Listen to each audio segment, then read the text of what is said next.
The media spotlight is brutal. And being so young and growing up, and the press were like hard on you, talking about your weight, how you looked. Just what was that like to deal with being so young? It was hideous. In all honesty, you know, the British tabloid media are brutal. And it's shocking when you look back. I think the language that was used around women at that time was really shocking.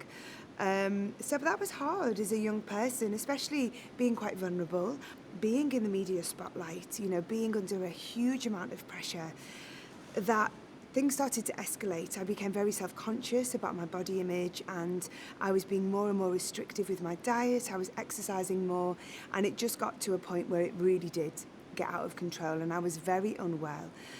And I think it was around the millennium in 2000 when I couldn't cope anymore. I was actually really scared because I didn't understand what was happening to me. And at this point, I'd also developed binge-eating disorder. And that's when I first sought professional help, and I was diagnosed with depression. And it was a huge relief to me, but that was the beginning. And it was a long road to recovery. And I think, you know, it's an ongoing process. I think, you know, anybody who, you know, unfortunately finds themselves in that situation, you always have to be mindful to really look after yourself. And did you speak, like when this was all going on and when you were suffering, did you speak to the girls about it? Did they understand at all what you were going through? You know, in the 90s, in the real spice mania times, like 96 to 98, even through to 2000, I didn't even admit it to myself. You know, I was very much in denial. I was ashamed of what I was doing. And the things I was suffering with altered my appearance. So I know people around me were concerned, and people did show concerns, but I wasn't ready to talk. And I was very fearful. You know, I had very, very dark thoughts. When would you say you were at your lowest point? It was 2000. My first solo record, Northern Star, was doing great things. I was flying high off the success of everything I'd done with the Spice Girls. I was touring, my favourite thing, you know, going out there performing as a solo artist, promoting around the world, getting number ones as a solo artist for the first time. But I was falling apart, you know, I was burnt out, I was exhausted, I was trying to get well, but still in the spotlight, and I'm being criticised, and I would go as far as to say being bullied by the UK tabloid media. What was the breaking point then? What made you go, I've got to take this time for me. Yeah. I've got to get myself well.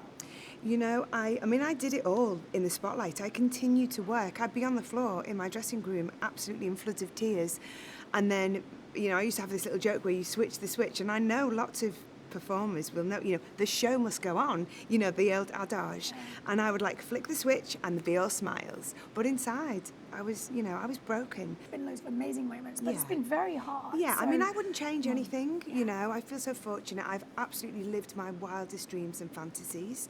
But, you know, there are pitfalls. And just all of you are still super close. Are you close with all of the girls still? You know, we don't see each other as much as we'd like, but you know what it's like. Yeah. Families and work and travelling, but we stay in touch, and we're always talking about opportunities and, you know, trying to get everyone back on stage together. So we're celebrating 25 years of Spice World this year, but really, in my heart of hearts, I want to get back on stage. You know, that's the number one. So me and Mel B are championing, and we're all talking and trying to make that happen. And the tour, I mean, 2019, the tour you did was so successful. Oh my goodness, yeah. So successful. Everybody loved it. It was such an amazing turnout. Yeah. So how long do you think it's going to take to get all of you and Victoria? Can you get Victoria there next time? We're always working on her. It's like, you know, no pressure, but the world wants it. But, you know, we hope. I mean, I really can't. I can't give a time frame. I don't think that would be fair. But it is something we want to do. It's something we're trying to push through. And, you know, at the moment, Victoria's still, you know, in the wings. And she's always very much involved creatively. We always want her to be happy with everything. But it is our dream to get her back. With you and the girls, do you have like a fun group chat? Or do you get all the families together? Yeah, we do. Okay, so we have various group chats. Some of them are fun, some of them are worky. But we have those going on. And then we have the ones with certain people missing. So we go, can you believe she did that?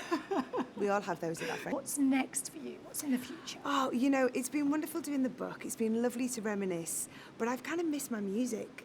So I released an album in 2020. So I think new music is on the cards. I've been DJing for a few years, which I've really enjoyed. So yeah, lots more music in the future, and hopefully, fingers crossed, more Spice Girls shows.